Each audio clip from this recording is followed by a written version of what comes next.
Si on parlait de sport. Une émission produite par Laurent Garnier avec le concours du comité départemental olympique et sportif de Haute-Garonne.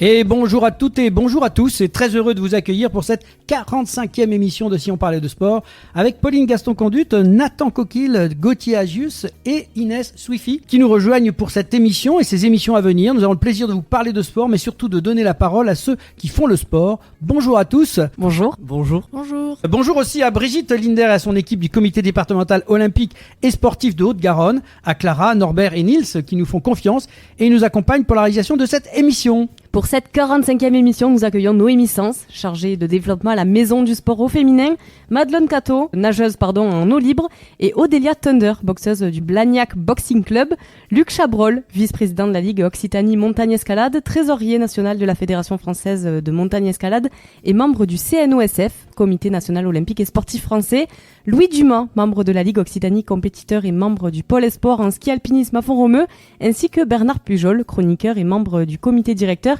du comité départemental de rugby. Honneur aux femmes, puisque nous parlerons du sport au féminin et plus particulièrement de la création de la première maison du sport au féminin qui a vu le jour à Toulouse.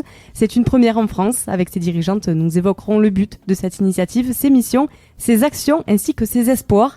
En deuxième mi-temps, préparez vos skis et vos peaux de phoque pour partir en randonnée.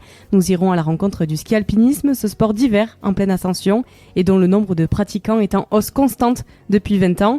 Au programme, pour la première fois aux prochains Jeux Olympiques d'hiver à Milan, nos invités auront à cœur de vous parler avec passion de ce qui les anime dans ce sport. Mais avant le coup d'envoi de cette 45e émission, place à l'avant-match et aux principaux résultats de la semaine. Et si on parlait de sport avant-match.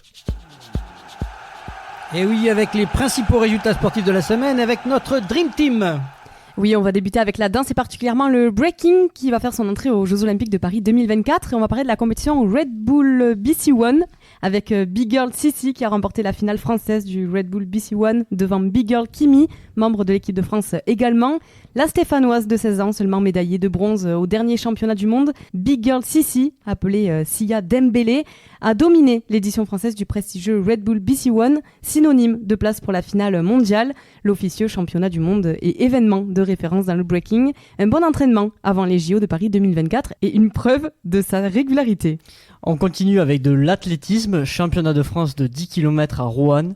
Toute fraîche recordwoman de France du marathon, Méline Rollin a dominé dimanche les championnats de France de 10 km en 32 minutes et 52 secondes.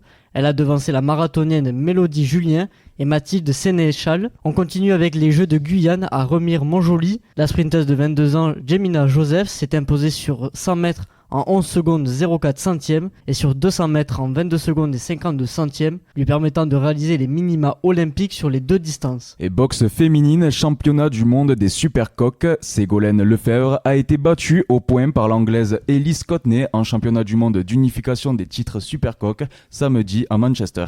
Cotney, déjà tenante IBF, s'empare de la ceinture WBO de la française. Direction le badminton à présent avec le championnat d'Europe à Saarbrück en Allemagne. En grande forme à l'Euro, les Français du badminton sont prêts pour les JO. Historiques, Tom Jikel et Delphine Delru ont été sacrés champions d'Europe en double mixte. Samedi, grâce à leur victoire, face à la paire danoise Mathias Christiansen et Alexandra Boge en finale.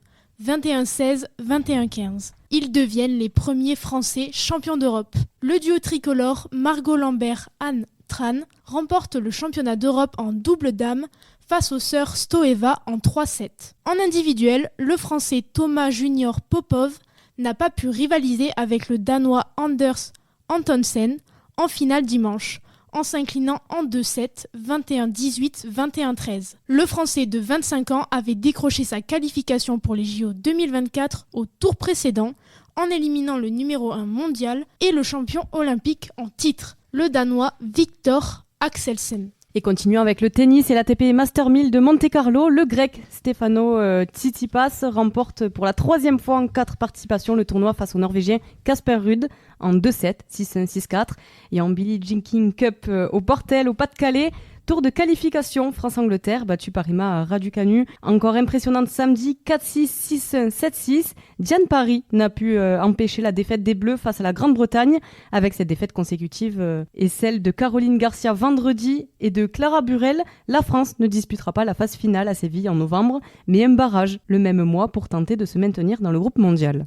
En tir, tournoi de qualification olympique de Rio au Brésil. Océane Muller, âgé de 21 ans, et Lucas Kritz, âgé de 23 ans, ont remporté la médaille d'argent en carabine 10 mètres par équipe mixte. La carabine 10 mètres par équipe mixte est l'épreuve qui peut, théoriquement et chronologiquement, apporter à l'équipe de France sa première médaille aux Jeux Olympiques Paris 2024, puisque la finale se déroulera le 27 juillet à la mi-journée. Et golf, Master d'Augusta aux États-Unis, l'Américain Scotty Scheffler a remporté dimanche son deuxième Master en 3 ans. Le Français Mathieu Pavon a réalisé à Augusta la meilleure performance française de l'histoire. Il a terminé à la 12e place pour son premier Master, soit une place de mieux que Thomas Levet en 2005. Cyclisme sur route, flèche de Brabançonne, le Français Benoît Cosnefroy a remporté l'épreuve. C'est la 17e victoire de sa carrière professionnelle. Classique Grand Besançon Doubs, le coureur français de la Groupama FDJ, Lenny Martinez, remporte la classique et continue son ascension fulgurante. À seulement 20 ans,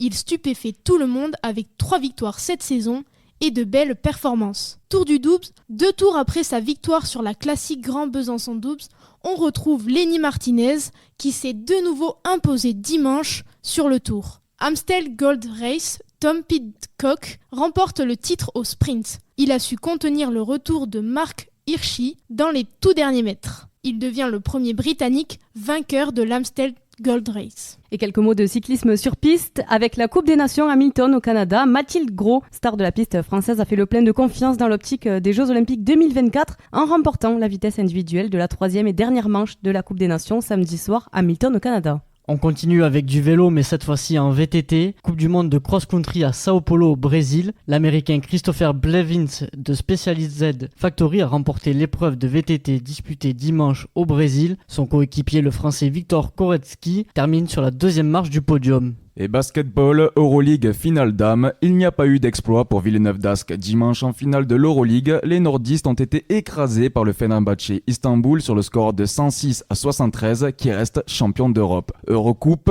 dans une Adidas Arena pleine, le Paris Basketball a remporté largement le match 1 contre Bourg-en-Bresse sur le score de 77-64. Les vainqueurs restent sur une série de 18 victoires consécutives. Paris s'impose dans le match 2, 89-81, ce qui lui permet de remporter leur premier titre européen. Ligue féminine 2, match play-off, retour Toulouse Métropole Basket s'est qualifié pour le dernier carré au Petit Palais des Sports sur le score de 85-54 face à Mondeville. Ils affronteront Aulnoy en demi-finale. National 1, Stade Toulousain Basket, les Taureaux s'imposent en National 1 contre Boulogne sur le score de 88-82. On se dirige à présent vers le handball. L'équipe de France féminine s'est imposée 30-28 pour son dernier match amical avant le rassemblement pré-olympique face à la Roumanie dimanche à Clermont-Ferrand. L'Iki Moly Star League, le Phoenix Toulouse Handball a perdu sur son parquet pour la 24e journée contre Cesson-Rennes. Au classement, les Toulousains sont 4e derrière Montpellier qui a dominé Dunkerque 37-25. Et passons au volleyball avec la Marmara Spike League. Au terme du 5e match de quart de finale, c'est finalement Tourcoing qui accède au dernier carré en battant les Spacers de Toulouse 3-7-1. En futsal, dans un tournoi amical, l'équipe de France a gagné contre le Brésil pour la première fois de leur histoire sur le score de 3-2. La Seleção est la première équipe mondiale avec 5 titres de champion du monde. Les Bleus envoient un message fort à 5 mois de la Coupe du Monde. Et football féminin, qualification Euro 2025. Après une grosse performance, les Bleus ont décroché un succès de prestige mardi soir 1-0 face à la Suède. Grâce à leur incontournable capitaine Wendy Renard, elles conservent ainsi la tête de leur groupe de qualification à l'Euro 2025. Football avec la Ligue des Champions. Match aller, Manchester City a réussi à résister face au Real Madrid 3-3 dans la capitale espagnole. Devant au score puis mené, Arsenal a sauvé l'essentiel en arrachant un match nul 2-2 face au Bayern mardi. L'Atlético de Madrid a pris le dessus sur le Borussia Dortmund en marquant 2 buts dès le premier acte, mercredi soir, sur le score de 2-1. Alors que Paris Saint-Germain a toujours dominé, C'est finalement Barcelone, dans un match à rebondissement, qui l'a emporté sur le score de 3-2. Ligue Europa, l'Olympique de Marseille n'a pas su faire face aux Portugais de Benfica et s'est incliné 2-1. Ligue Europa Conférence, Lille s'est incliné sur la pelouse d'Aston Villa 1-2. Ligue 1, le Toulouse FC s'est défait du Stade de Rennes 2-1 et revient à seulement 3 points de son adversaire. Les premiers buts de Moussa Diarra et Christian Cáceres ont contribué à la victoire finale. Ligue 2, le Rodez Aveyron Football a perdu contre Caen en Normandie sur le plus petit score, 1-0. Et en rugby féminin, le tournoi Destination, lors de la 3e journée, l'équipe de France a livré son meilleur match depuis le début du tournoi et obtenu sa 3e victoire en autant de rencontres dimanche face à l'Italie, 38-15 à Jambouin. En rugby à 13, quart de finale de la Cup, à domicile les Dragons Cantalan, top de trio, eux qui sont leaders de la Super League et victorieux en 2018, les Perpignanais ont été totalement dépassés par les Anglais de Dorsfield et se sont inclinés sur le score de 34-6. Toujours en rugby à 13, mais cette fois-ci en championnat, le Toulouse Olympique a perdu contre les Bulls de Bradford sur le score de 19-12. Allez, on continue avec le rugby, cette fois-ci rugby à 15, Coupe des Champions quart de finale. Malgré une belle remontée lors d'une folle seconde période, les Bordelais ont été éliminés par les Harlequins sur le score de 41-42. Double tenant du titre, le Stade Rochelais a été éliminé par le double finaliste, qu'il s'agit des Irlandais de Leicester, sur le score de 40-13 à l'Aviva Stadium de Dublin. Après une première période accrochée, le Stade Toulousain a nettement accéléré après la pause pour s'imposer largement contre les Anglais d'Exeter, 64-26. On continue avec le challenge européen. À domicile, Clermont se qualifie pour les demi-finales avec une large victoire 53-14 face aux Irlandais de l'Ulster. Pro D2, Béziers s'impose largement avec le bonus offensif sur sa pelouse, 56-24 contre Valence Roman. Montauban s'impose 17-16 dans une fin de match disputée contre Nevers. Colomiers s'incline contre Brive 35-23. En route vers le MotoGP et notamment le Grand Prix des Amériques, au terme d'une course magnifique, Maverick Vinales s'est imposé dimanche à Austin, sa première victoire depuis le Qatar en mars 2021. Le pilote Aprilia a devancé le rookie Pedro Acosta sur KTM et Enea Bastianini sur Ducati. Marc Marquez sur Ducati a chuté alors qu'il était en tête. Fabio Quartararo sur Yamaha a pris la 12e place. Johan Zarco sur Honda a quant à lui abandonné. Et pour terminer les résultats de cette semaine, un petit clin d'œil, la tête Anouk Garnier, championne de course à obstacles, s'est lancée à l'assaut de la Grande Dame de Fer. En seulement 18 minutes, la jeune femme est parvenue à relever le défi qu'elle s'était lancé, atteindre le 2e étage de la Tour Eiffel. Un record du monde battu, mais également une ascension pour sensibiliser à la lutte contre le cancer. Et merci donc pour ces résultats et ce petit clin d'œil. J'ajoute que ça ne fait pas partie de ma famille, Anouk Garnier, et je suis quand même très content pour elle d'avoir réussi ce petit exploit. Merci donc pour ces résultats. Place à une nouvelle chronique spéciale Jeux Olympiques Paris 2024 sur les Jeux Olympiques en France, source d'innovation. Et si on parlait de sport, la chronique des Jeux Olympiques Paris 2024.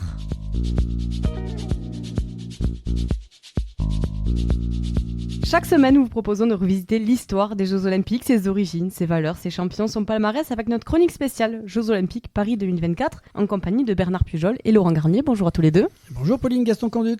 Bonjour Pauline. Alors, dans cette chronique, vous allez plonger dans l'histoire des Jeux organisés en France, chacun apportant son innovation et sa touche unique à l'évolution de cet événement prestigieux. Il faut savoir que l'histoire des Jeux modernes entrelace étroitement ses racines avec la France. Bernard, qu'est-ce que tu peux nous dire sur la renaissance de l'olympisme ? Plein de choses Pauline, et avec grand plaisir. Au tournant du XXe siècle, l'olympisme y a connu une renaissance marquante. Et depuis lors, les Jeux ont fait escale en hexagone à pas moins de 5 reprises entre 1900 et 1992. S'étalant ainsi désormais sur 3 siècles, cette saga que l'on vous fait vivre depuis plusieurs semaines et plusieurs chroniques maintenant, commune des Jeux et de la France, débute avec la rénovation des Jeux Olympiques par notre ami le baron, si je puis me permettre, Pierre de Coubertin, lors du tout premier congrès olympique à la Sorbonne en 1894 et se prolonge ainsi jusqu'aux Jeux de Paris 2024, c'est-à-dire 130 ans plus tard. Une histoire fascinante, ponctuée de grands événements et de premières qui ont laissé une empreinte indélébile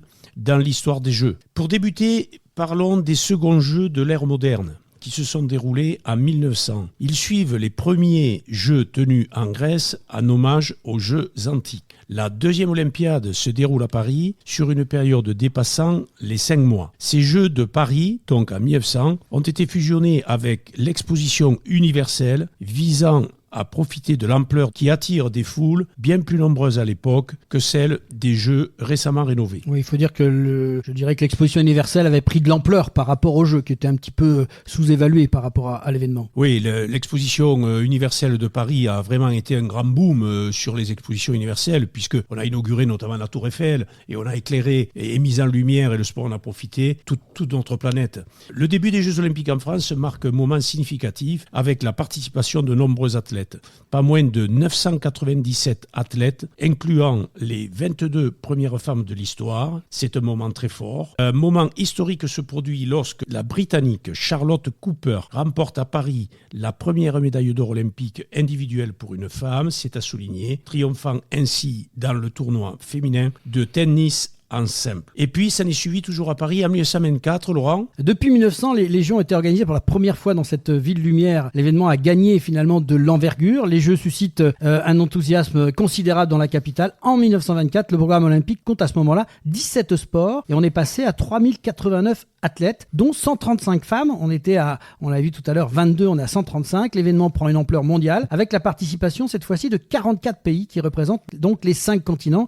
Ces 5 continents que l'on voit sur ce fameux sigle des Jeux Olympiques avec ces fameux anneaux. Les Jeux de 24 à Paris marquent l'avènement aussi de cette fameuse devise olympique. Je rappelle qu'on parle des innovations que la France a amenées dans ces Jeux Olympiques qui perdurent toujours aujourd'hui. Cette devise qui est, je le rappelle, Situs, Altus et maintenant, Bernard, tous ensemble. C'est la dernière nouveauté qui a été votée il y a quelques temps. Cela voulait dire, qui veut dire plus vite, plus haut, plus fort. Et c'était promu donc par Pierre de Coubertin à l'époque. Et dès 1924, Paris se distingue donc par un esprit innovant. C'est ce qu'on essaye de vous montrer à travers cette nouvelle chronique. Les Jeux de Paris introduisent donc le concept novateur aussi du village olympique, une tradition qui sera ensuite adoptée à chaque édition des Jeux Olympiques, contrairement à ses successeurs. Par contre, le village de 1924, lui, n'a pas été destiné à être préservé. Et on continue donc vers Chamonix, donc c'était les sports d'hiver, Pauline. Et oui, les Jeux de Paris 1924 n'étaient ni les seuls ni les premiers à marquer l'année en France. Ils ont été précédés par la Semaine internationale des sports d'hiver tenue à Chamonix en 1924, sous le parrainage du Comité international olympique. Alors bien que certains sports de glace tels que le hockey sur glace ont été inclus lors de certaines éditions estivales des Jeux, comme notamment à Anvers en 1920, la compétition de Chamonix en 1924 est rétrospectivement reconnue comme la première édition officielle des Jeux olympiques d'hiver. Le succès populaire de cette compétition incite le CIO, donc le Comité international olympique, à consolider la pérennité des Jeux olympiques d'hiver. Alors Bernard, pour rester en France, nous allons évoquer aussi Grenoble en 1968, une incursion dans la modernité. Ah, effectivement, en 1968, au-delà des Jeux, on se rappellera que notre France était en effervescence.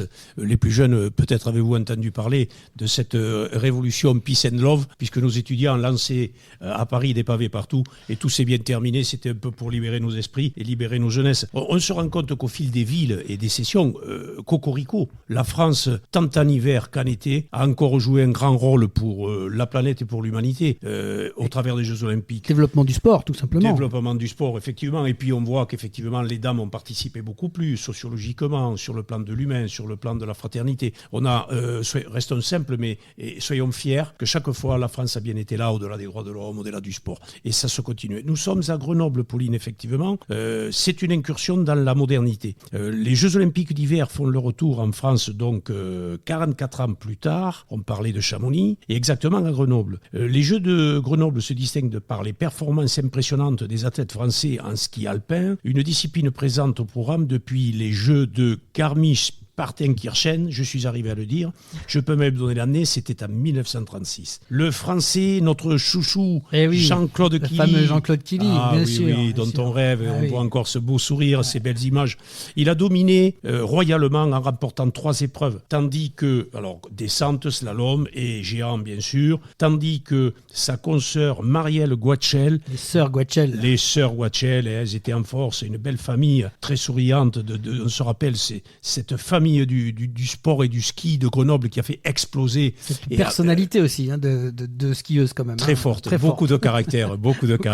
Et il en faut quand on connaît le ski et toutes ses difficultés. Donc elle décroche, Marielle, la médaille d'or en slalom chez les femmes. Les Jeux de Grenoble ont introduit diverses innovations, tant sur le plan technique que pour l'olympisme. Ils ont été les premiers de l'histoire à bénéficier d'une retransmission en couleur. Et oui, messieurs, dames, voilà, la couleur est arrivée et ça a vraiment boosté la télévision et ça nous a cloué parce que c'était magnifique de voir ces remarquables contrastes entre la neige et le soleil. Et c'était remarquable pour nous qui découvrions. Le comité d'organisation de Grenoble 68 a également marqué l'histoire des Jeux Olympiques en présentant Plaît-il Laurent. Et oui, cette petite mascotte, Schuss, je m'en souviens, c'était tout mignon avec ce petit visage, cette position de skieur. C'était le petit, à l'époque, la petite mascotte, effectivement, qu'on avait tous, et on a tous amusé avec ça. Il y avait plein de ce qu'on appelle de goodies à l'époque, donc de petits jeux qui étaient distribués même aux élèves. Je me souviens de cette période-là. C'est vrai que le bénéfice de l'âge, Laurent, nous permet de dire qu'effectivement, on a mis effectivement tout ce qui est petit fétiche, tout ce qui est petit mascotte, qui n'existait pas avant. Ça a été le lancement, les mascottes. Tout à fait. Et maintenant, ça continue pour notre plus grand plaisir. C'était le début parce que c'était pas encore officiel, mais c'est le petit plus qu'avait la France a émis et qui a été finalement par la suite reproduit, quoi. Bien sûr, et cette symbolique nous fait rire, sourire, et elle est très forte toujours, et on retient toujours la mascotte. Donc effectivement, en 68, Grenoble a également été marquée par l'histoire des Jeux Olympiques en présentant la première mascotte, dont on l'appelait Schuss, et je dirais tout Schuss, puisqu'elle ne fut pas officielle, c'est ce que tu venais de dire, cher Laurent. On peut considérer que le succès de Schuss a instauré une nouveauté, car à partir des Jeux d'été de Munich, seulement 4 ans plus tard, en 1972, chaque édition des Jeux Olympiques a eu et a répété et a renouvelé, nous a présenté cette fameuse mascotte jusqu'à 2024 qui sera mince. On sèche. Comment s'appelle-t-elle, la mascotte? Personnellement, j'ai oublié. Les friges. Ouais, exactement, Pauline. Heureusement qu'il y a Pauline. Merci, Pauline. Mais c'est sa génération, c'est normal. Ben, c'est normal, je voulais faire briller Pauline quand même. On fera d'ailleurs, Bernard, un sujet avec Pauline. On a parlé, on fera un sujet particulier sur les mascottes aux Jeux Olympiques. Ça fait partie des chroniques à venir. Alors, mais pourquoi Pauline ne serait-elle pas la mascotte de Et si on parlait de sport? Je lance qu'une idée, peut-être me trompe-je. Allez, soyons sérieux. Toujours en France, toujours dans nos belles Alpes. En 92, nous voilà à Albertville, Laurent. Et oui, 68 ans après la toute première édition des Jeux Olympiques à Chamonix en 1924 et 24 ans après ces fameux Jeux de Grenoble dont on vient de parler, les Jeux Olympiques font un retour dans les Alpes françaises, cette fois du côté d'Albertville. La cérémonie d'ouverture est orchestrée par Philippe Decoufflé qui laisse une empreinte durable dans l'esprit des téléspectateurs. Et qui était Decoufflé, Laurent? J'ose la question. C'était un metteur en scène. Oui. Voilà, un metteur en scène qui nous a transportés à travers un univers, à travers une présentation sublime. Ce qui s'est fait par la suite, ce sont ces fameuses ouverture des Jeux. Et donc Philippe Decoufflé était ce metteur en scène qui a mis en place la cérémonie d'ouverture, un univers féerique entremêlant images, musique, chorégraphie méticuleusement orchestrée avec une participation de 3000 artistes qui a donné donc envie plein d'idées par la suite. En apothéose de la cérémonie, le dernier porteur de la flamme olympique accompagné d'un jeune savoyard demeure secret jusqu'au dernier moment et s'avère être, est-ce que vous savez qui était ce sportif? Moi, je sais que c'était un excellent skieur connu mondialement, c'est tout ce que je peux dire. Mais je ne dévoilerai pas le nom. Non, c'était pas tout à fait ça, mais c'est pas grave. Ah, mince. Personne ne le sait. Eh bien, c'était un footballeur et c'était donc l'honneur avait été donné au fameux Michel Platini, quand même. Qui était donc c'était vraiment secret, mais c'était à une époque où effectivement Michel Platini, ce joueur d'exception de football d'exception, était au top. La surprise était donc alors totale. Albertville en 92 qui propulse les cérémonies d'ouverture et de clôture vers une dimension inédite, brisant ainsi tous les codes établis jusqu'alors. Et c'est ce qu'on voulait montrer quand on parlait d'innovation dans cette chronique. Eh bien, encore une. Le cérémonie d'ouverture, encore la France, qui lance cette idée-là, que cérémonie d'ouverture et de clôture, que l'on peut voir aujourd'hui, qui devient des choses grandioses et dont on est tous attentifs et admiratifs de ce qui se passe. Et avec de l'image, l'art et la culture se mêlant, les acrobates, les artistes, vraiment un show grandiose, oui. Alors, les Jeux Olympiques et Paralympiques unis donc pour la première fois, c'est aussi l'occasion en 92 à Albertville qui crée aussi l'histoire en accueillant simultanément les deux, les Jeux Olympiques et les Jeux Paralympiques d'hiver au même endroit. C'est encore une première, une innovation et ça se fait encore en France. Et puis enfin maintenant, on va passer à le témoin, on va dire la flamme à la nouvelle génération. Et donc Pauline, qu'est-ce qui se passe Paris 2024? Il va s'agir de jeux novateurs à la hauteur de leur époque. 32 ans après Albertville en 1992, Paris 2024 aspire à suivre la voie des jeux organisés en France qui ont marqué par leur innovation. L'objectif est de devenir les premiers jeux neutres en carbone, les premiers jeux paritaires et également les premiers à proposer des épreuves accessibles à tous. Paris 2024 nourrit cette ambition dans le but de célébrer et de perpétuer l'héritage olympique français. Et de jeter à l'eau, hein, on peut le dire comme ça, Pauline. Ouais. C'est la première fois qu'on va se jeter à l'eau. On y pousse même notre président. Ça va être pas mal. Donc, parce que là, il faut le faire. Il faut y aller. Ça sera aussi une première. J'y vais en maillot. Si tout va bien, en maillot. Normalement, la Seine, on nous l'a promis, serait toute propre et on pourra donc tous se baigner. Donc rendez-vous on va tous se jeter à l'eau avec Paris 2024. Et alors, les Jeux Olympiques et Paralympiques de Paris 2024 constitueront le plus grand événement jamais organisé en France, prévu, je le rappelle, du 26 juillet au 11 août pour les Jeux Olympiques, ainsi que du 28 août au 8 septembre 2024 pour les Jeux Paralympiques. Ces semaines intemporelles feront de Paris le centre du monde. Les Jeux ne se résument pas simplement au sport, mais représentent une fusion d'événements culturels, de programmations artistiques et de performances variées, créant ainsi une expérience unique. Les Jeux incarnent un festival populaire et multiculturel s'adressant à l'échelle mondiale. C'est une aventure qui captivera toute la France pour une expérience exceptionnelle. Et j'ai envie de dire, allez la France, hein. Oui, on peut le dire quand même. Positiver. N'ayez pas peur, c'est vrai. On est en train de vivre un moment historique, Bernard. C'est vrai. On le dit pas assez, mais je crois que à travers ces chroniques, on se rend compte que c'est innovateur, mais en même temps, ça booste les nations entre elles. Au-delà de tout ce qui peut se passer, c'est un moment qui était à l'époque, si je me souviens bien, un moment de trêve. Oui. Et c'est ce qu'on peut demander aujourd'hui dans ce côté positif que le sport amène. Si on parlait de sport, on demande effectivement, et c'est officiel aujourd'hui, à ce qu'il y ait, et là on est solennel parce qu'on plaisante, mais on a raison, on voit très bien tout ce qui se passe, et faisons des Jeux de Paris qui effectivement vont encore booster l'universalité, la fraternité, l'appel des peuples, et on met les moyens en France pour effectivement perpétuer et amener au-delà du sport tout ce que le sport peut amener comme vertu en termes de paix, de fraternité, de rapprochement des peuples. Donc effectivement, les Jeux olympiques sont un rendez-vous, on vient de le dire, unique, universel, pour lequel Paris 2024 met le paquet, si je puis m'exprimer sportivement, travaille depuis la phase de sa candidature en obtenant l'organisation des Jeux Olympiques et Paralympiques le 13 septembre 2017. Paris 2024 a initié cette aventure avec l'ambition de présenter des Jeux révolutionnaires, le mot est fort, incluant 28 sports plus 4 additionnels, puisqu'effectivement au fur et à mesure les disciplines sont invitées, les gens sont encore en train, je pense à la pétanque, tout le monde essaie d'être promotionné, parce qu'effectivement quand on paraît aux Jeux Olympiques, dès qu'on sort à la maison, on a envie de pratiquer le sport que l'on a vu, et tant mieux. 329 épreuves et impliquant 10 500 athlètes. Ça sera vraiment un bel été à Paris, et on n'aura que des records, que de la grande fête, comme Paris sait souvent nous le réserver, et on espère et on piaffe d'y être. Eh bien, merci en tout cas pour cette belle chronique. On se retrouve la semaine prochaine. Et maintenant, place à la première mi-temps de cette émission. Si on parlait de sport avec nos invités Noémie Sens, Madelon Cato, Odélia Thunder. Et si on parlait de sport, première mi-temps. Et retour dans l'émission, et si on parlait de sport, nous sommes ravis d'accueillir Noémie Sens, chargée de développement à la Maison du Sport au féminin, Madelon Cato, nageuse en eau libre, et Odélia Thunder, qui est boxeuse du club Bagnac Boxing Club. Bonjour à toutes les trois et merci d'avoir accepté notre invitation. Alors on va commencer dans un premier temps. Est-ce que vous pouvez vous présenter chacune en quelques mots ? Du coup, moi je suis Noémie, chargée de mission à la Maison du Sport au féminin. Voilà, je m'occupe de développer cette maison qui est toute récente et d'accompagner les sportifs comme Madelon et Odélia. Madelon Cato, donc je suis sportive de haut niveau en natation, membre des équipes de France depuis 2016. Pour parler un peu de mon palmarès, je suis championne du monde, championne d'Europe junior et médaille européenne en toute catégorie. Et je m'entraîne aux côtés de Philippe Lucas depuis 2 ans. Odélia Thunder Ben Ephraim, je suis boxeuse en boxe anglaise au Blagnac Boxing Club et championne de France en catégorie des poids plumes. Merci beaucoup toutes les trois. Alors maintenant on va commencer avec toi Noémie. La première question que l'on a envie de te poser, c'est pourquoi une maison des sports au féminin et quel est son but ? Alors pourquoi la maison ? Parce qu'on a fait un constat.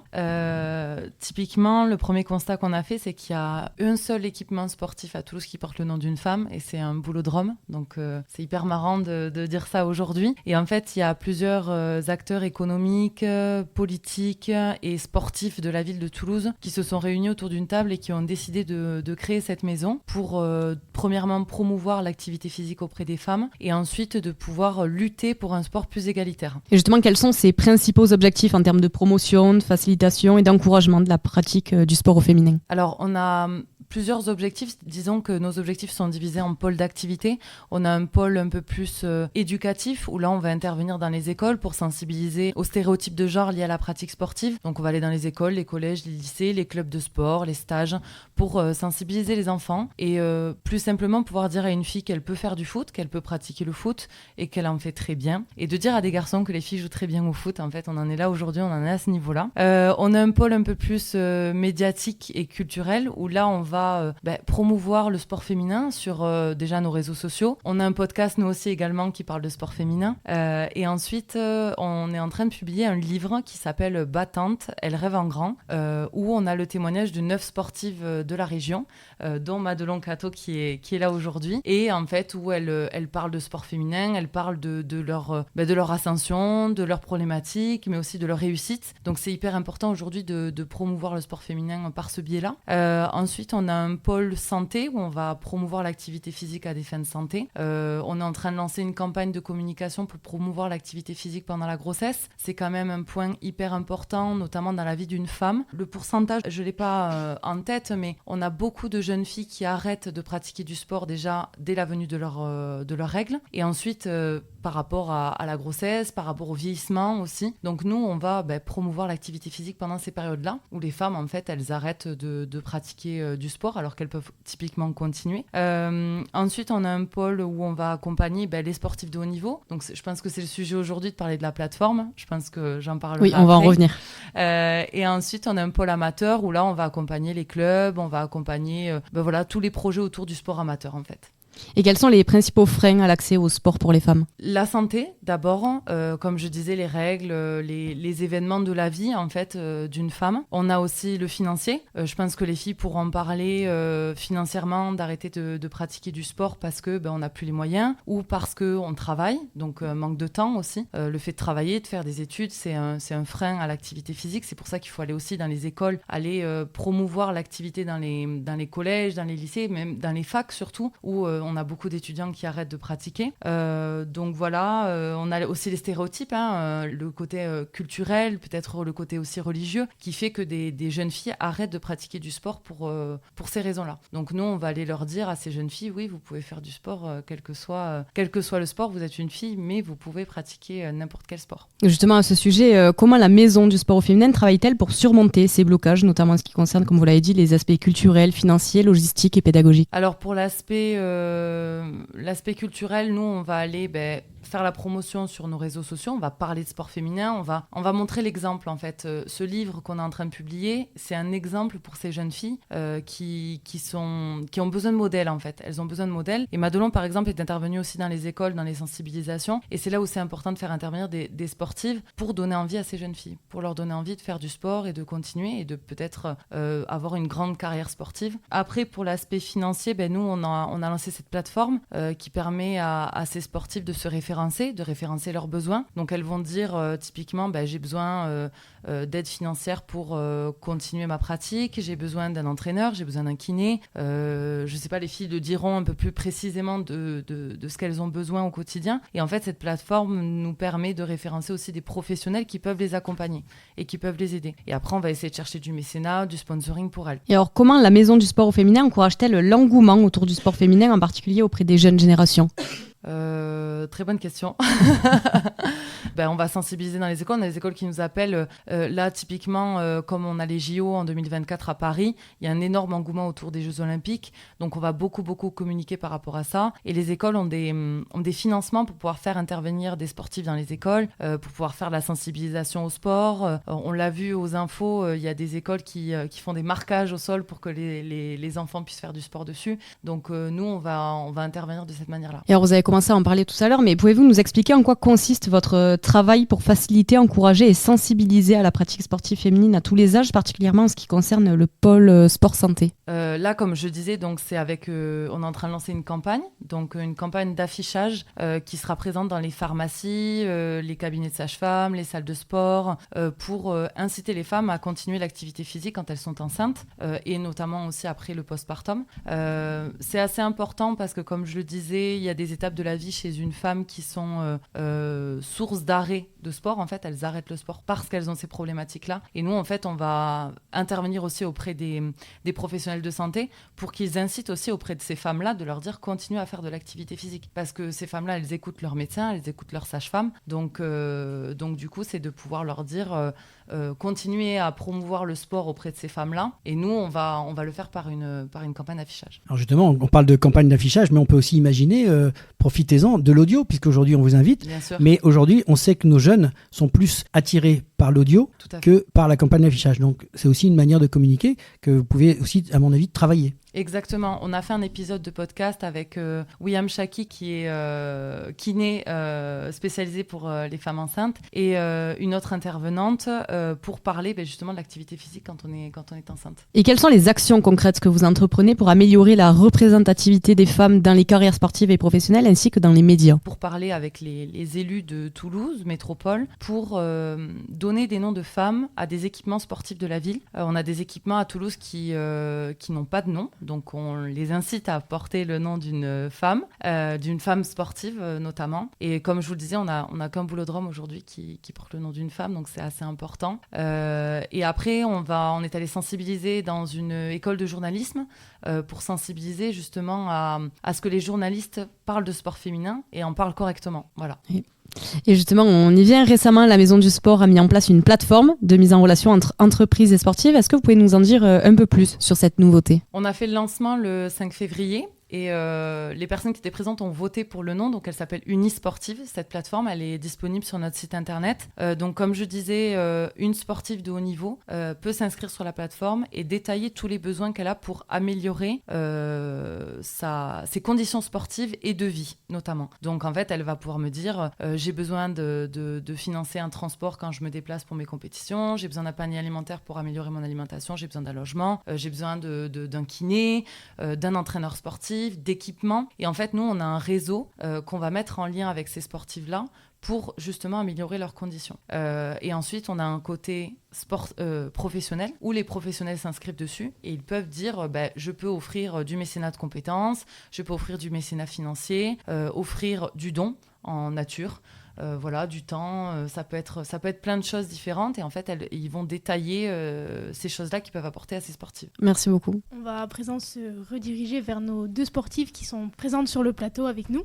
Madelon, tu es sacrée championne d'Europe junior de natation en eau libre en 2022, championne du monde junior en 2018, tu cumules 10 titres de championne de France junior. Est-ce que tu peux nous présenter ta discipline? Alors ma discipline, c'est l'eau libre. C'est vrai que c'est une discipline un peu particulière parce que c'est représenté un peu comme le marathon de la natation et c'est quand même moins connu que la natation en général.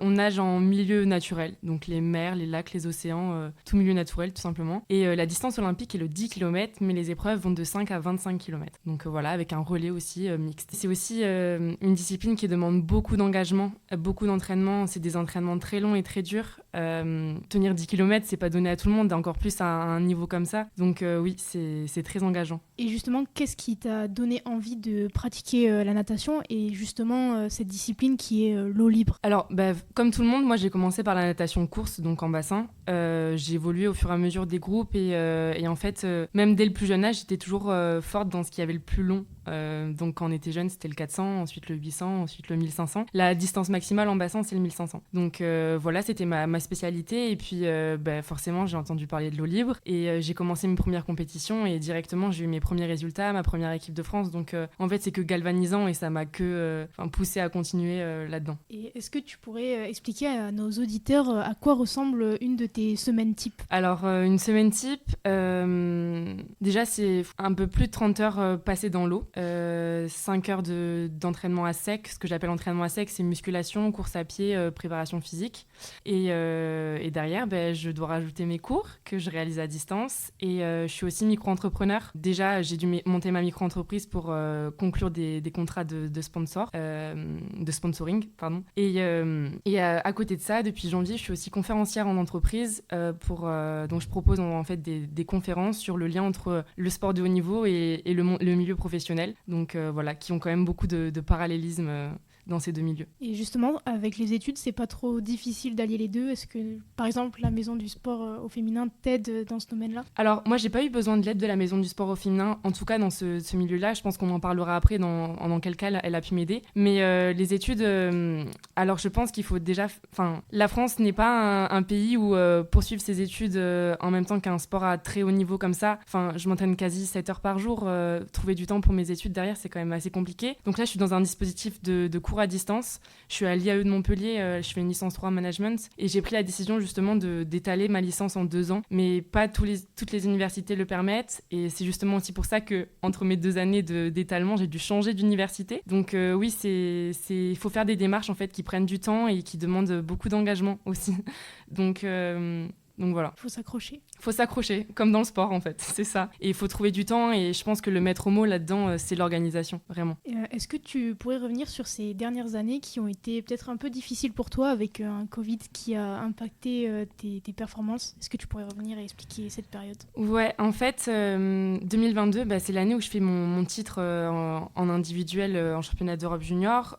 Première année où en tant que junior, je rentre aussi en équipe de France A, donc toute catégorie. J'obtiens ma première médaille en toute catégorie aussi cette année-là. Et en fait, c'est un peu ma carrière sportive à son paroxysme. Et derrière, j'ai eu une très grosse redescente parce que ça faisait quand même plusieurs mois que je traînais une blessure à l'épaule. Donc, il a fallu tout simplement prendre soin de cette épaule. Et donc, j'ai eu 2 mois de rééducation en hôpital. Et derrière ça, j'ai réussi à revenir à l'entraînement à mon meilleur niveau. Sauf que première compétition, après ce retour à l'entraînement très intensif, j'attrape le Covid et il s'avère que j'ai attrapé un Covid long et 4 mois après les débuts du symptôme de ce Covid, j'avais encore 30% de ma capacité respiratoire. Donc oui, ça a été une année très difficile pour moi, 2023, et il a fallu rebondir comme il se doit et finalement, je pense que mon corps n'était toujours pas prêt un peu à encaisser tout ça et c'est vrai que j'ai accumulé beaucoup d'entraînement et beaucoup de fatigue ces dernières années et finalement, mon corps me le fait ressentir et du coup, je me suis pas qualifiée au jeu en décembre en eau libre. Donc là aussi, c'est une épreuve de plus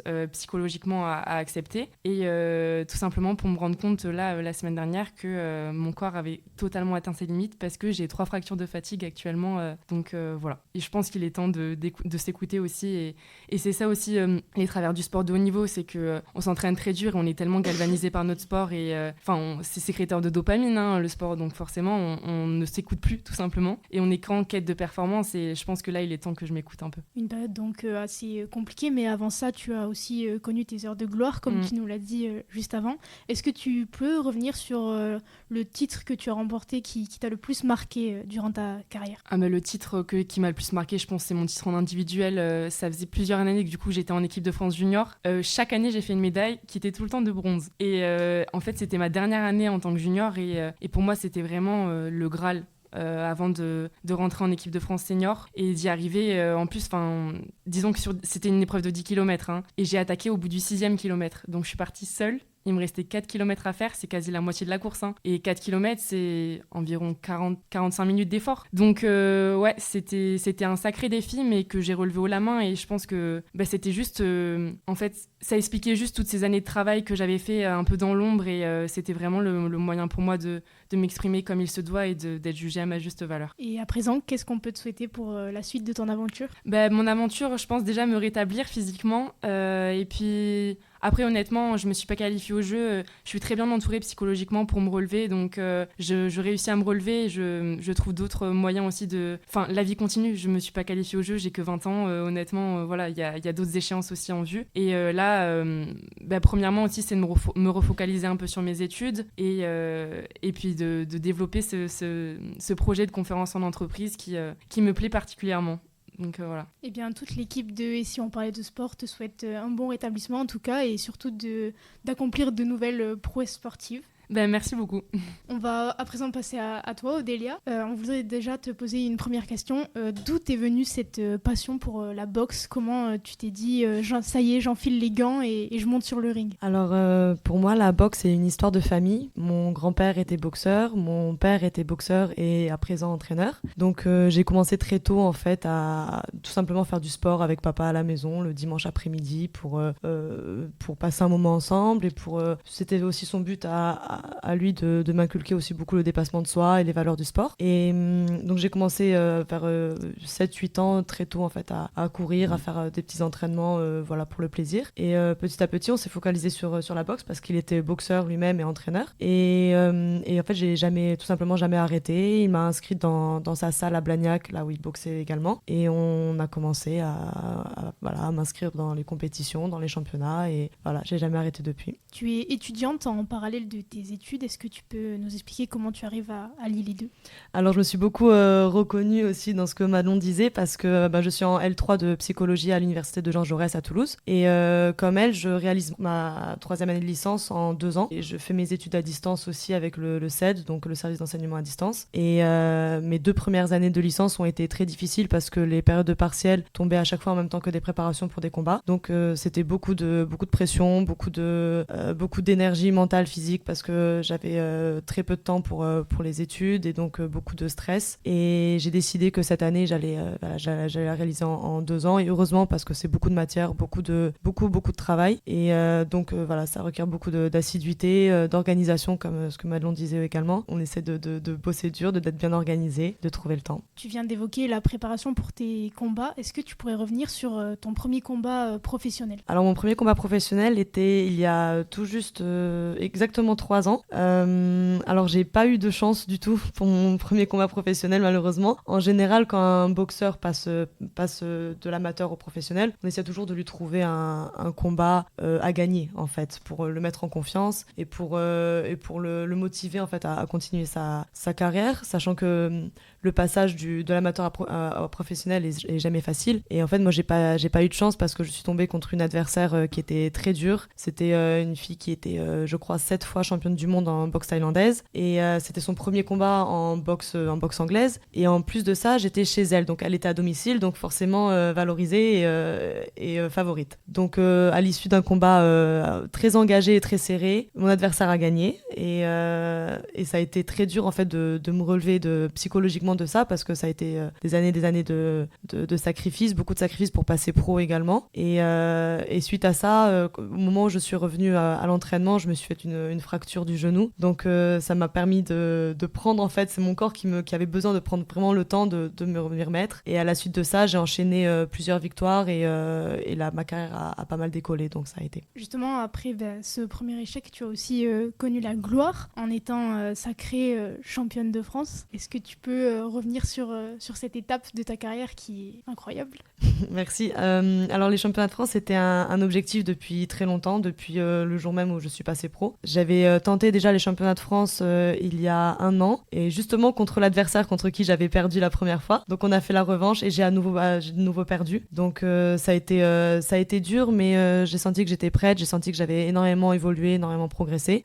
Donc c'est quand même, malgré une défaite, ça a été quand même très enrichissant de voir le travail, le travail qui paye et de voir l'évolution que j'avais fait pendant ces 2 ans. Et donc là, en fin novembre, j'ai eu une deuxième chance du coup de combattre pour la ceinture de championne de France. Et cette fois-ci, je l'ai gagnée, je l'ai bien gagnée, j'ai été très contente, on a bien fêté ça et c'était que du bonheur. Ouais. Toutes nos félicitations. Merci beaucoup. Et maintenant, pour clôturer ce passage, j'aimerais poser une question à vous deux. Comment la Maison du Sport au féminin vous aide-t-elle au quotidien ? La Maison du Sport au féminin, moi, dans un premier temps, ça m'a aidé dans la recherche de sponsors. J'ai conclu, grâce à la Maison du Sport au féminin, un partenariat avec le Mine de Toulouse, donc qui s'est engagé à me donner un panier alimentaire toutes les semaines de fruits et légumes, voilà, des produits locaux et frais. Et en plus de ça, avec un mécénat sportif. Et d'un autre côté, je me suis aussi engagée pour la Maison du Sport au féminin en devenant bénévole pour faire des cours sportifs à l'Oncopole de Toulouse, donc au personnel de santé. Et aussi, j'ai fait des interventions dans les écoles pour sensibiliser les enfants au sport féminin et à ma discipline qui est l'eau libre, qui est aussi moins médiatisée. Donc, Et toi, Odélia ? Même si tu viens d'y rentrer, qu'est-ce que tu attends de la Maison du Sport au féminin ? Alors moi, la Maison du Sport au féminin, on m'en a parlé déjà des d'amis qui m'en ont parlé. J'ai très vite suivi du coup la page sur les réseaux et j'ai vu aussi sur les sites internet à quel point ça pouvait aider déjà financièrement, parce que c'est vrai que malheureusement le sport féminin c'est pas le même budget que le sport masculin. Moi je viens d'un sport qui est très peu médiatisé et encore moins dans le féminin. Donc et aussi il y a le fait aussi que moi en tout cas je me sens très seule dans ma carrière, dans le sens où on n'est pas vraiment accompagné dans la recherche de sponsors, dans la recherche même psychologiquement. La seule personne que j'ai, c'est mon entraîneur, mais qui connaît pas en fait tout ce côté, on va dire, business aussi du sport. Et donc la Maison du Sport féminin, c'est quelque chose qui peut beaucoup nous aider et nous accompagner dans ces moments-là. Si je peux rebondir justement sur l'aspect financier, il faut savoir que tous les sports qui sont aux Jeux Olympiques sont amateurs, y compris la natation. Donc je suis sportive amateur et ma seule source de rémunération, je la dois aux sponsors et aux mécènes. Et donc forcément, il faut avoir des contacts, il faut savoir se vendre. Et ça, en France, c'est aussi compliqué. Et je pense que la Maison du Sport au féminin, c'est vraiment cet outil justement de plateforme de mise en relation avec les entreprises. C'est vraiment quelque chose qui peut nous aider. Et je pense que la précarité dans le sport féminin, ça doit cesser maintenant et encore plus à un niveau national et international pour des sportives. Et Noémie, si vous pouviez conclure ces 2 témoignages. Je suis tout à fait d'accord avec elle et c'est pour ça que notre projet se concrétise aujourd'hui. Cette plateforme, pour vous dire, on a plus de 50 sportifs qui sont inscrites. J'ai encore des dossiers à traiter aujourd'hui. On a une trentaine de professionnels. C'est une très lourde tâche de les mettre en lien ensemble, mais on s'y a faire, hein, les filles. Il faut pas perdre espoir. Et ce qu'on fait aussi, c'est les mettre en relation. Comme là aujourd'hui, Madelon et Odélia ne se connaissaient pas. Et je pense qu'elles vont partager leurs contacts pour pouvoir peut-être partager des choses ensemble. Et c'est le plus important. Donc on est très très très heureuse. Moi, je suis en tout cas très heureuse d'entendre le discours de Madelon. Eh bien, merci. Pour tous nos auditeurs, si vous souhaitez obtenir plus de renseignements, vous pouvez vous rendre sur le site de la Maison du Sport au Féminin.fr. Merci pour vos témoignages et vos interventions dans l'émission. Et si on parlait de sport, bonne continuation pour tous vos projets et le développement de cette Maison du Sport au Féminin. Vous êtes les bienvenus dans l'émission quand vous le souhaitez. Merci beaucoup. Merci à vous. C'est la mi-temps, retour au vestiaire. On se retrouve dans quelques instants avec nos invités Luc Chabrol et Louis Dumas. Et si on parlait de sport, mi-temps.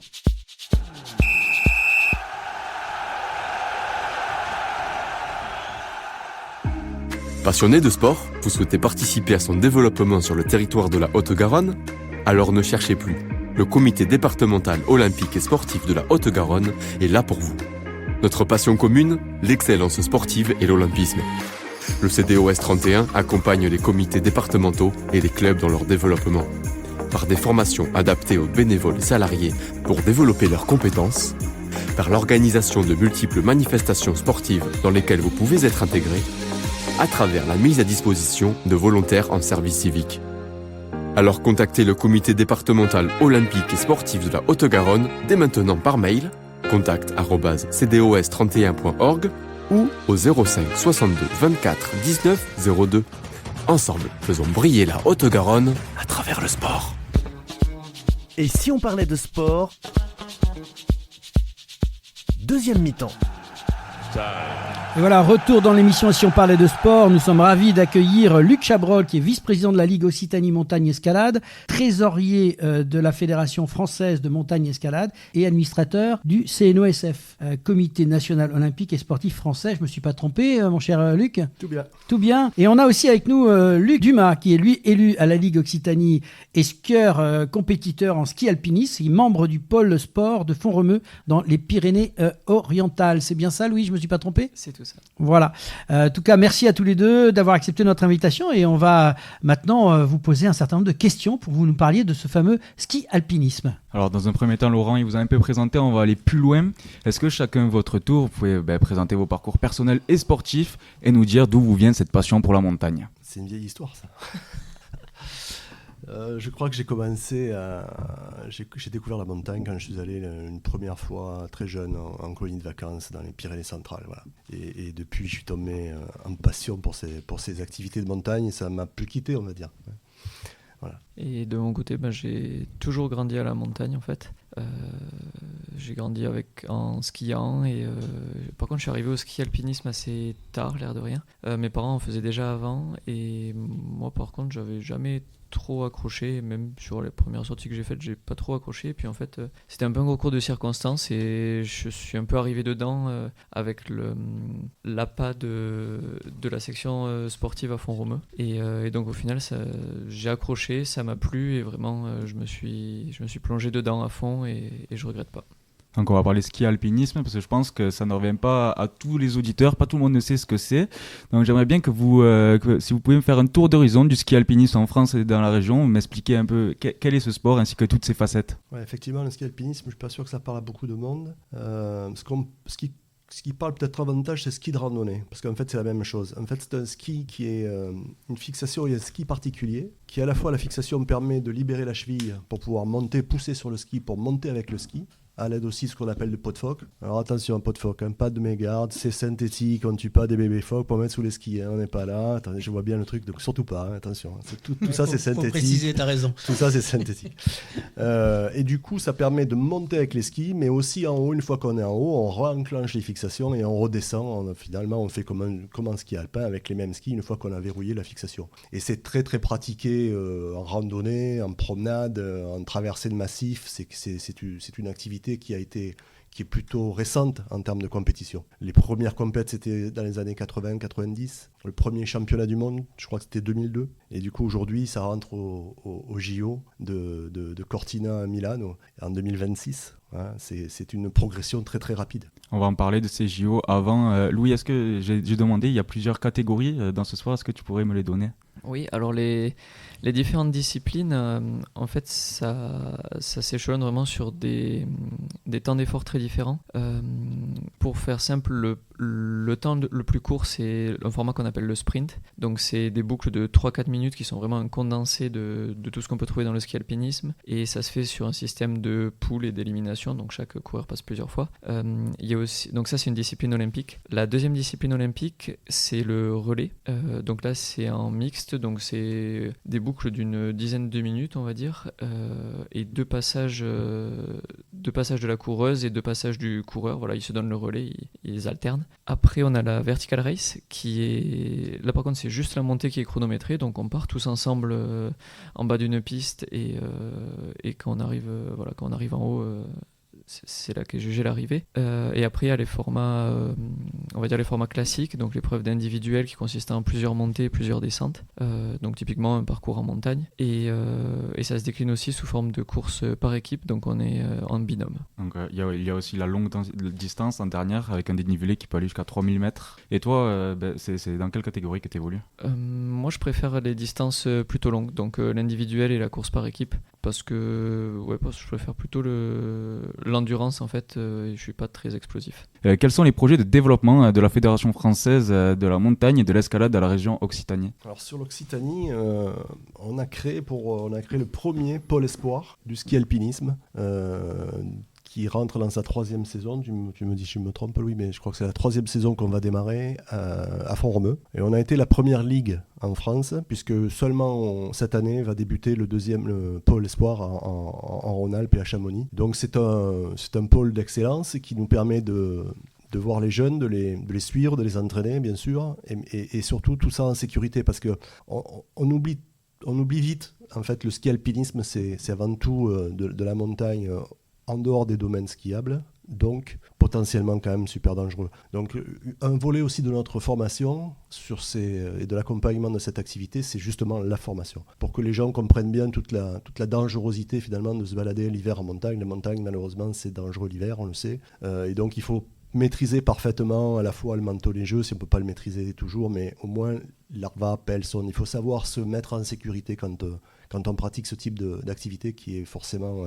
assez dangereuse. Et c'est sûr qu'une avalanche, ça pardonne pas. Exactement, et même les meilleurs, malheureusement, se font couvrir, donc il faut toujours avoir ça en tête. Donc nous, un des sujets très très forts et très prégnants de notre ligue aujourd'hui, c'est ça, c'est de former à la fois les jeunes en compétition, mais aussi ceux qui pratiquent en dehors de la compétition. Alors le ski alpinisme, c'est vraiment un sport qui connaît une popularité qui n'arrête plus depuis 20 ans. Est-ce qu'un de vous deux pourrait m'expliquer pourquoi ? Une dernière motivation, ça a été le Covid, où les stations étaient fermées, et en fait les gens se sont dit, et si on prenait nos skis, si on montait avec nos skis ? En fait, ça a été la période forte là, sur les 5 dernières années de développement, c'est la période Covid où les stations étaient fermées. Tu es en train de dire qu'il faut arrêter les stations. Non, pas les stations, mais les remontées mécaniques. Oui, hein, c'est ça, pour qu'on revienne à l'effort en fait. Exactement. Et aujourd'hui, beaucoup de stations reviennent vers nous pour comprendre un peu comment on pourrait faire. Et beaucoup essayent de mettre en place des circuits permanents de ski alpinisme, quoi. Bien sûr. Quelles mesures sont prises pour encadrer cette discipline un peu hors norme ? J'ai cru comprendre que par exemple, il y a certains diplômes qui sont super compliqués pour apprendre ce sport. En fait, le problème c'est qu'on est un sport qui n'a pas de diplôme propre juste pour l'encadrer. En fait, pour encadrer du ski alpinisme, donc si c'est du ski de randonnée sur la piste, ça peut être fait par des moniteurs, l'ESF typiquement. Par contre, à partir du moment où on évolue en zone montagneuse, pour faire simple, là, il faut obligatoirement avoir le diplôme de guide de haute montagne. Il ne suffit pas d'avoir l'accompagnateur où il n'y a pas un diplôme spécial pour le ski de randonnée. Et le diplôme de guide de haute montagne, c'est quand même assez difficile à obtenir. Il faut être vraiment très bon techniquement. Donc c'est vrai qu'à ce niveau-là, il peut exister un petit trou qui ne permet pas de bien accompagner facilement sur tous les secteurs du ski alpinisme. Et donc on a un peu défini qu'est-ce qu'était le ski alpinisme. Il faut aussi savoir qu'en France, on a de super bons sportifs dans ce sport. Il y a aussi eu pas mal de résultats ces dernières années. Est-ce qu'il est possible de m'énumérer certains résultats ainsi que le nom de certains sportifs? Dans les très bons sportifs qui performent à l'international sur cette année, on a quand même une très bonne équipe de France qui, je crois, fait première nation sur la saison. Après, au niveau des titres individuels, on a les Thibaut Anselmet et Emilia Ropp qui dominent quand même une grande partie des disciplines.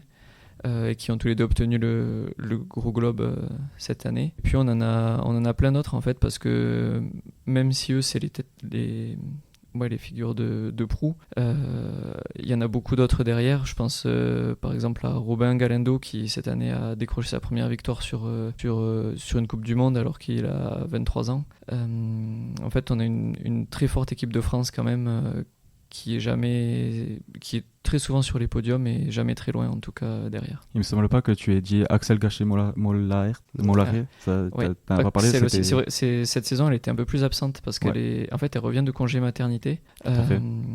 Mais malgré ça elle est revenue sur la fin de la saison, elle a gagné des individuels, donc elle est revenue à un niveau peut-être encore meilleur que son ancien niveau. C'est gros palmarès, 6 sacres mondiaux dans sa carrière. Et du coup on va revenir sur la question du début, c'était les événements sportifs en 2024. Ceux qui vont rester peut-être pour la prochaine saison en novembre, il me semble. Alors là, la saison au niveau de la fédération internationale vient de s'achever. Il y a eu après une saison, c'est quand même structuré assez souvent de la même manière, donc ça jongle entre le niveau fédéral, national, international, les grandes courses par équipe qui sont souvent plus longues et qui arrivent plus en fin de saison. Là, il en reste encore une. Le week-end prochain qui s'appelle la patrouille des glaciers. Voilà. Et après, sinon, c'est vrai que la saison elle reprendra en novembre, donc c'est vrai qu'elle commence de plus en plus tôt. Novembre-décembre, ça va être le début de la reprise et des grosses échéances. Il faut savoir que ça se passe pas qu'en France, c'est des événements partout, parce que en novembre, en France, la neige plus si souvent qu'il y en a. Dans les Alpes, justement, c'est souvent la première étape de Coupe du Monde, c'est à Val Thorens. Mais bon, donc c'est quand même un contexte particulier puisqu'ils sont très haut en altitude, donc forcément c'est plus facile pour avoir de la neige. Alors on va s'engager sur le pôle espoir. Récemment, la Fédération française s'est dotée d'un bel outil de formation avec la création du pôle espoir ski alpinisme de France, qui est géré par la Ligue Occitanie à Font-Romeu. Mais quels sont ses objectifs, sa mission? Alors le pôle espoir, ça a pour objectif d'amener et d'accompagner vers le haut niveau. Donc en fait, on est un groupe selon les années 6-8 skieurs, et l'objectif c'est de nous apporter un accompagnement quand même complet sur tous les pans. Donc on a l'entraînement qui est pris en charge et parfaitement encadré. On a également accès à de la préparation physique, préparation mentale, un service médical. On est accompagné aussi par justement un guide de haute montagne qui nous sert, qui fait vraiment la partie technique du travail. Au final, ça donne vraiment un accompagnement complet. Et je pense que c'est de ça qu'on a besoin pour arriver justement vers le haut niveau et être un peu libéré de certaines contraintes extérieures. Ok, on va parler JO maintenant de 2026. Le ski alpinisme fera pour la première fois de son histoire au programme des Jeux Olympiques de Milano-Cortina avec les épreuves de sprint et de relais mix. Luc, comment vous abordez ce rendez-vous extraordinaire? On a des équipes, Louis vient de le dire, on a la chance d'avoir peut-être la meilleure équipe au monde depuis quelques années. On est la première nation et donc du coup on a déjà une DTN qui est très très centrée sur la compétition, sur le ski alpinisme, et on a des jeunes qui sont là, qui sont déjà en préparation. Alors les deux pôles sport vont nous amener encore de plus de matière, je dirais, mais on a déjà bien sûr préparé tout ça, et aujourd'hui je te cache pas qu'on est même plutôt sur 2030. Aujourd'hui les tout jeunes, on se dit qu'en 2030 ça sera chez nous, ça sera à la maison, qu'on aura aussi le ski alpinisme, même si c'est pas encore tamponné complètement. On a grande confiance dans notre comité olympique pour valider cette discipline, et du coup on se prépare bien sûr, on travaille déjà nos DTN et notre équipe technique nationale est en marche là-dessus.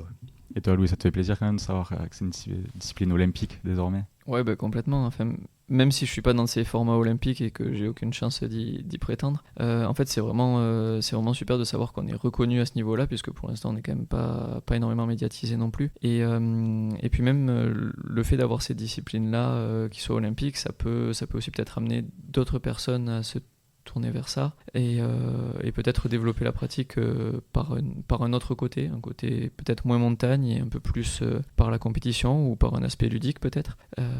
Et donc c'est vraiment j'ai hâte de voir certains qui sont des amis peut-être aller au jeu dans quelques années. Ouais.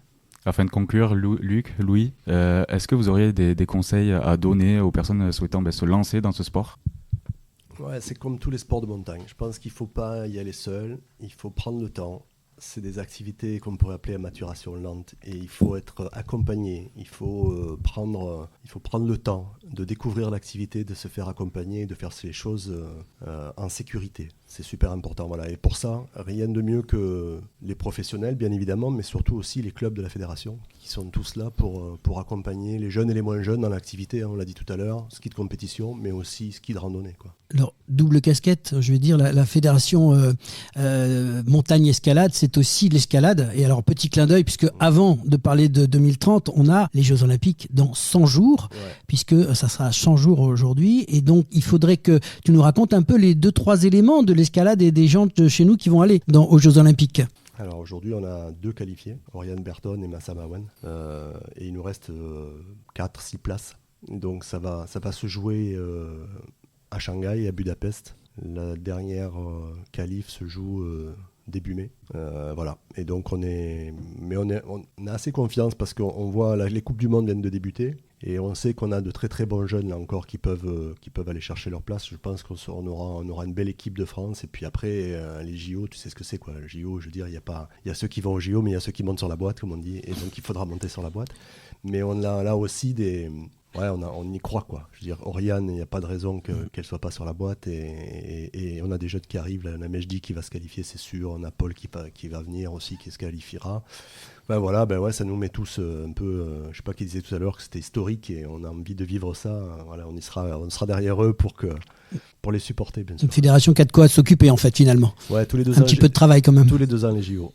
Ça marche. Pour plus de renseignements, il y a peut-être un site internet où on peut vous retrouver ? ffme.fr.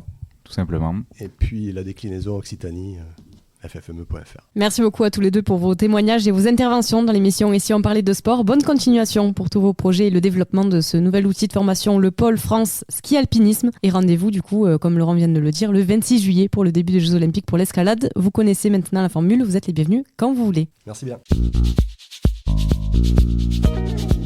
Et si on parlait de sport, la chronique.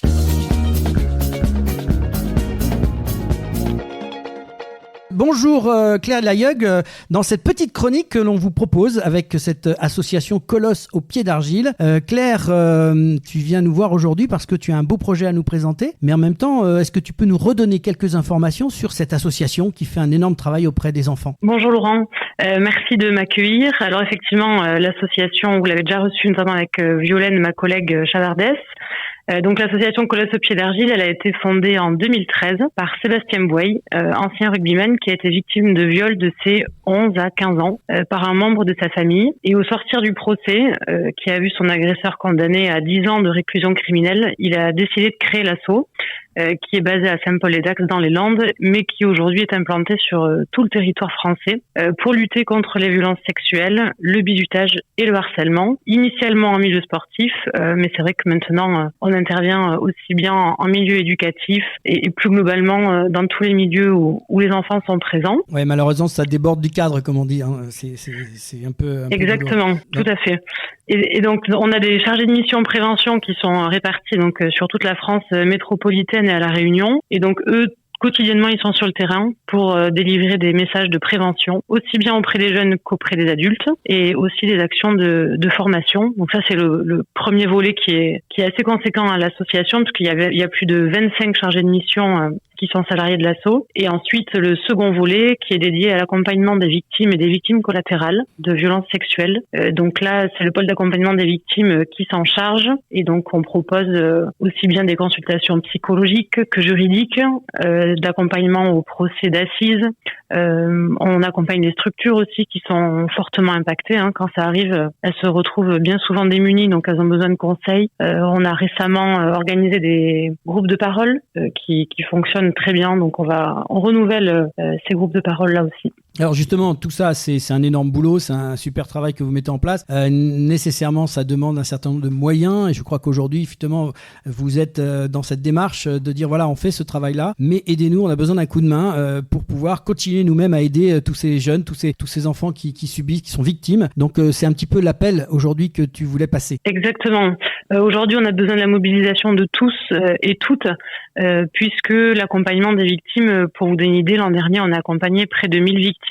650 personnes et plus de 250 structures. Et l'association lance pour la première fois une grande collecte de fonds nationale parce que tout simplement, on ne peut plus supporter seul ce coût qui représente à peu près 200 000 euros par an. Donc on fait appel à la générosité et au soutien de toutes et tous. Donc la collecte, elle va avoir lieu les 17, 18 et 19 avril. Donc mercredi, jeudi et vendredi. Ça se passe en ligne évidemment sur la plateforme charity.com/colosse.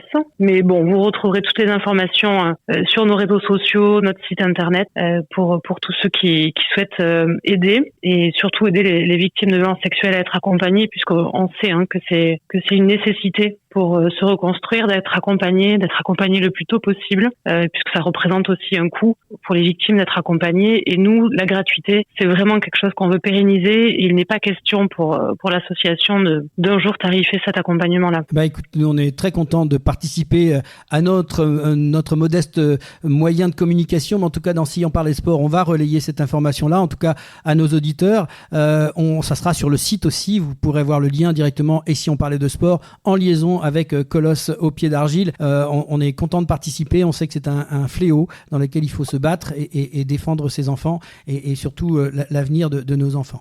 Merci Claire pour ton témoignage. Est-ce que tu veux rajouter quelque chose ? Oui, et pas des moindres. Il faut savoir quand même que chaque don sera doublé par nos partenaires et généreux mécènes. C'est-à-dire que 10 € donnés sur la collecte Charity, ça représente 20 € pour l'association. Donc voilà, on a 72 heures pour relever ce grand défi de récolter 200 000 €. Chaque don est important, il n'y a pas de petits dons. Voilà, c'est très important ce que tu dis, c'est-à-dire que n'importe quel sportif aujourd'hui qui est touché par ça ou qui a envie d'aider, donc on peut lancer largement l'appel à tous les comités sportifs par rapport à ce que tu me dis. 10 € c'est faisable et c'est un petit coup de main et c'est pour tout le monde, c'est un petit geste à faire. En tout cas voilà, on le relaye. Exactement. De notre côté. Merci Claire. Merci beaucoup pour votre soutien. À très bientôt. Avec grand plaisir, merci Claire, à bientôt. Et tout de suite, place à la prolongation avec la minute olympique et le quiz avec nos invités Noémie Sens, Madelon Cato, Odélia Thunder, Luc Chabrol, Louis Dumas. Et si on parlait de sport, la prolongation.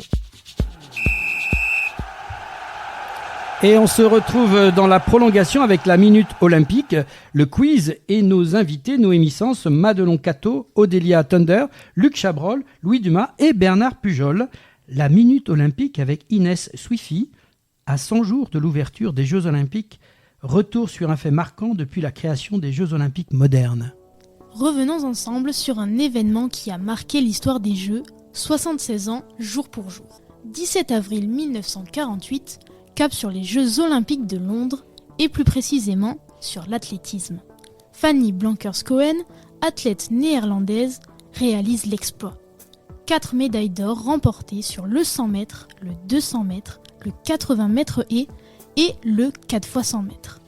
Une prouesse pour cette spécialiste du sprint, alors âgée de 30 ans et mère de 2 enfants. Mais Fanny Blankers-Koen, ce n'est pas seulement les Jeux de Londres, c'est aussi 12 records du monde battus ou égalés tout au long de sa carrière. Elle débute cette série à 17 ans seulement, en battant le record des Pays-Bas du 800 mètres. En 1999, l'Association internationale des fédérations d'athlétisme la déclare meilleure athlète du XXe siècle. Rien que ça. Surnommée la ménagère volante, à une époque où les femmes athlètes n'étaient pas toujours approuvées, elle devient une icône de l'athlétisme hollandais. Et maintenant, place au quiz avec nos invités. Alors, donc le principe du quiz, c'est on va poser 3 questions du sport féminin au ski alpinisme et 3 questions du ski alpinisme au sport féminin. Quand je dis les questions, quand on dit les questions avec Inès, on vous expose 3 réponses. Il faudra en choisir l'une des 3 réponses. La première question s'adresse à vous, le sport féminin. En quelle année s'est déroulé le premier championnat du monde de ski alpinisme ? A. En 1991, 2. En 2002, 3. En 1966. Réponse 2 en 2002. Félicitations, c'est une bonne réponse. 1 point pour vous. Et on passe au ski alpinisme. Donc question 1. Combien de femmes sont licenciées dans un club de boxe ? Réponse A, 17 580. Réponse B, 20 270. Ou réponse C, 22 000. En France, bien sûr. Réponse B, mais... C'est une mauvaise réponse et c'était la réponse A, 17 580. On poursuit avec une seconde question pour le sport féminin. Combien de disciplines comporte le ski alpinisme ? Réponse A, 5. Réponse B, 8. Réponse C, 6. J'allais dire 4, mais apparemment c'est 5, je pense, parce que la dernière épreuve est doublée en individuel et en équipe, je crois. Et non, c'était 6. Mais c'était quoi ? Il y a le sprint, le relais, le vertical race, l'individuel, par équipe et la dernière, longue distance. On continue avec le ski alpinisme. Donc question 2, en quelle année une nageuse française a-t-elle remporté une première médaille olympique ? Réponse A, 1970. Réponse B, 1964. Et réponse C, 1962.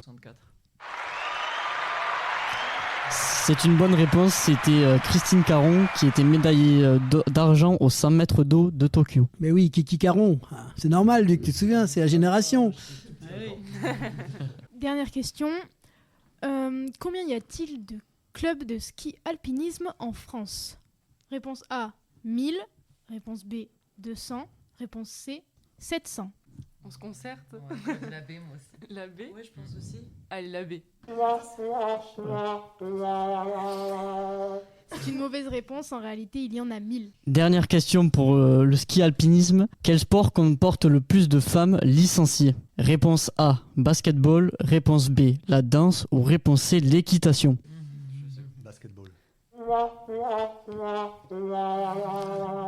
La réponse était l'équitation. Et ensuite, on va passer à la question Jeux Olympiques. Donc là, le principe, c'est une question de rapidité.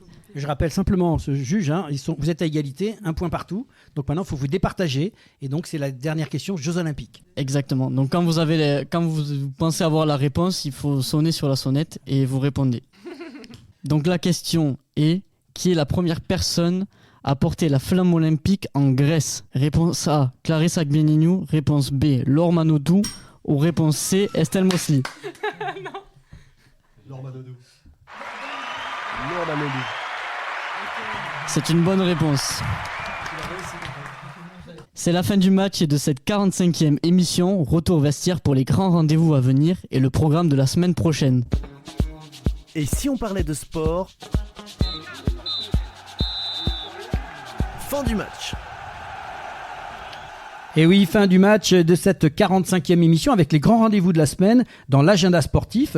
Mordu de sport, gare à vous, le dimanche 21 est particulièrement chargé. Et on commence par du football. Le 18 avril, Marseille reçoit le Benfica Lisbonne dans son volcan du Vélodrome en quart de finale retour de la Ligue Europa. Lille joue sa place en demi-finale de la Ligue Conférence face à Aston Villa. 20 avril, football féminin cette fois-ci avec la Ligue des Champions. Lyon affronte le Paris Saint-Germain et Barcelone rencontre Chelsea pour le compte des demi-finales. Puis du basket avec le début des playoffs de la NBA. Du 20 au 21 avril, les 24 heures du Mans Auto seront à l'honneur. Du 20 avril au 6 mai, snooker avec le championnat du monde à Sheffield en Angleterre. On continue avec le dimanche 21 avril, une journée particulièrement riche en événements avec pour commencer du cyclisme et la classique Liège-Bastogne-Liège en Belgique. En rugby avec la 4e journée du tournoi des 6 nations féminins, la France affronte le Pays de Galles. En Formule 1 et le Grand Prix de Chine à Shanghai. En athlétisme avec le marathon de Londres en Angleterre. Et pour finir en football avec la 30e journée de Ligue 1, le TFC reçoit l'OM au Stadium et Montpellier se déplace à Reims. Et du 23 au 28 avril, cyclisme avec le Tour de Romandie en Suisse. On finit l'agenda de la semaine du 24 avril au 5 mai, tennis avec le Master 1000 de Madrid en Espagne. Et au programme de la semaine prochaine, préparez-vous à être inspiré par l'athlétisme, un monde où chaque pas, chaque saut, chaque lancer représente un défi et une victoire. Nous plongerons au cœur de l'athlétisme, un univers vibrant où la vitesse, la puissance et la technique se rencontrent pour créer des moments d'exception. Nous explorerons les disciplines emblématiques des sprints fulgurants aux sauts spectaculaires en passant par des lancers impressionnants. Enfin, nous évoquerons les valeurs fondamentales de ce sport, l'engagement, la détermination et le dépassement de soi. En deuxième mi-temps, nous vous transportons dans l'univers envoûtant du badminton où l'agilité, la précision, la concentration sont les clés du succès. Un sport d'adresse et de vitesse qui captive les joueurs et les spectateurs du monde entier. Dans cette exploration, nous découvrirons les règles et les techniques de base de ce jeu exaltant. Nous mettrons en lumière les tournois majeurs, les grands champions qui ont marqué l'histoire de ce sport. Enfin, nous examinerons les bienfaits physiques et mentaux du badminton ainsi que l'accessibilité à tous les niveaux de pratique. Pour en savoir plus, retrouvez-nous la semaine prochaine. Merci à Noémie Sanz, Madeleine Cato, Odélia Thunder, Luc Chabrol, Louis Dumas et Bernard Pujol pour votre participation dans l'émission Et si on parlait de sport. C'est la 45e émission et de Si on parlait de sport. Merci à tous les internautes qui nous suivent de plus en plus nombreux. Continuez à nous écouter et partager sur les réseaux sociaux et abonnez-vous à notre chaîne YouTube Et si on parlait de sport. Merci à l'équipe du comité départemental olympique et sportif de Haute-Garonne et à Brigitte Linder, sa présidente, pour son aide précieuse à la réalisation de cette émission. Merci à l'équipe technique pour le formidable travail qu'elle réalise chaque semaine pour produire cette émission, à Sébastien Couratin, notre partenaire informatique, Samper Connect, pour l'ensemble du suivi réseau informatique, plateforme podcast, site internet et ses conseils avisés. Merci à Nathan Coquille, Gauthier Ajus et Inès Swifi qui nous accompagnent pendant quelques mois pour nous aider à la préparation de ces émissions. Merci Pauline Gaston-Condutte, notre journaliste et co-animatrice de l'émission, pour son aide précieuse à la préparation et la réalisation de cette émission. Merci Laurent et on se retrouve la semaine prochaine pour une nouvelle aventure de... Et si on parlait de sport la semaine prochaine.